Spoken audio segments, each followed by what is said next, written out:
आज भाई दूज का त्योहार मनाया जा रहा है। आज के दिन बहनें भाइयों की लंबी उम्र के लिए व्रत रखती हैं और गोवर्धन की पूजा करती हैं। बताया जाता है कि इस दिन जो बहन व्रत रखे और अपने भाई को घर बुलाकर खाना खिलाए तो उसके भाई की उम्र दराज होती है। सुबह सवेरे से ही बड़ी तादाद में खवातीन नदी के किनारे पूजा अर्चना करती दिखाई दी। और इस दिन भाई बहन का त्योहार होता है और यमराज जो है यमुना बहन के यहाँ अपने यहाँ आते हैं, खाना खाते हैं यहाँ, तो इसीलिए और एक साल जब जो नहाता है उसको यमराज नहीं पूछते हैं। इसीलिए नहाने से कोई भी कष्ट नहीं होता है एक साल, इसीलिए लोग नहाते हैं। आज नहाना बहुत महत्व है। भाई बहन दोनों अगर नहाएंगे और टीका काट के टीका लगाएंगे तो उससे भाई की रक्षा होती है और यमराज उसे कभी नहीं ले जाता है। यही है, इसीलिए आज के दिन भाई बहन दोनों को नहाना चाहिए।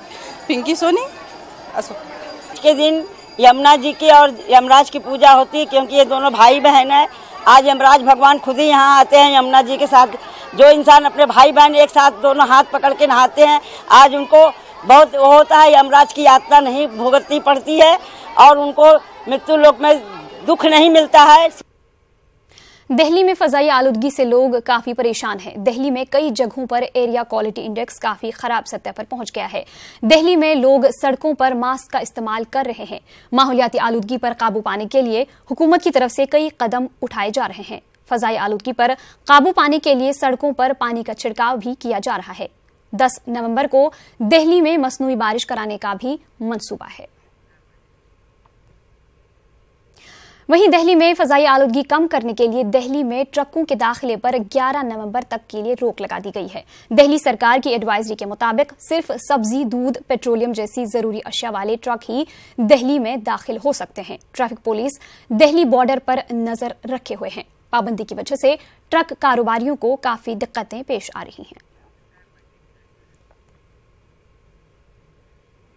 अफगानिस्तान के मसले पर अमन बातचीत शुरू हो चुकी है। रूस की राजधानी मॉस्को में होने वाली इस गुफ्तगू में तालिबान भी शिरकत कर रहे हैं। इस बातचीत में अमेरिका, हिंदुस्तान, ईरान, चीन और पाकिस्तान के नुमाइंदे शिरकत कर रहे हैं। सिन्हा और टीसीए राघवन मीटिंग में हिस्सा ले रहे हैं।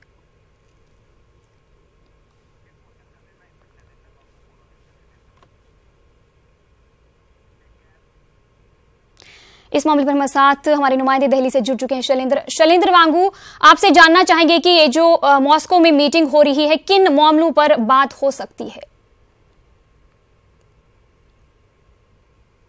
मीटिंग है, हालांकि इससे पहले भी मॉस्को डायलॉग हो चुका है अफगानिस्तान के मुद्दे को लेकर, लेकिन इस बार खास बात यह है कि इस डायलॉग में तालिबान के रिप्रेजेंटेटिव करीब 5 नुमाइंदे तालिबान की तरफ से भी शामिल होंगे। ये पहली बार हो रहा है और ये डेलीगेशन जो आ रहा है वो माना जा रहा है कि गल्फ से ये डेलीगेशन मॉस्को पहुंचा है मीटिंग में शामिल होने के लिए। वहीं इस मीटिंग में इंडिया भी शामिल हो रहा है, लेकिन नॉन ऑफिशियल यानी कि औपचारिक रूप से ये डेलीगेशन इंडिया का नहीं गया है। लेकिन इसमें 2 सीनियर फॉर्मर डिप्लोमेट्स मौजूद हैं, जिसमें टीसी, जैसे आपने बताया, टीसी राघवन जो पाकिस्तान में हमारे फॉरेन हाई कमिश्नर रह चुके हैं, और वहीं अमर सिन्हा जो कि अफगानिस्तान में इंडिया के एम्बेसडर रह चुके हैं। तो ऐसे में इंडिया का रिप्रेजेंटेशन अपने आप में कहीं ना कहीं ये अपनी पॉलिसी में बदलाव है, क्योंकि पहले कभी ऐसा नहीं हुआ है कि तालिबान के साथ भारत में बातचीत में शामिल हुआ हो। लेकिन कल जिस तरह से विदेश मंत्रालय की तरफ से भी जो बयान आया था, उसमें साफ कहा गया था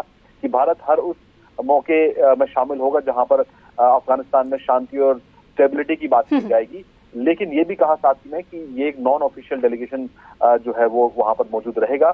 और वहीं इस मीटिंग में माना जा रहा है कि अमेरिका की तरफ से भी और पाकिस्तान की तरफ से भी रिप्रेजेंटेटिव मौजूद रहेंगे। लेकिन कहीं ना कहीं देखना होगा कि इसका नतीजा क्या निकलता है, क्योंकि अफगानिस्तान की इस मीटिंग को लेकर तालिबान ने भी साफ कर दिया है कि वो काबुल एडमिनिस्ट्रेशन यानी कि अफगानिस्तान सरकार के साथ कोई नेगोशिएशन करने को तैयार नहीं। चलिए, बहुत बहुत शुक्रिया शैलेंद्र इस तमाम तर जानकारी के लिए।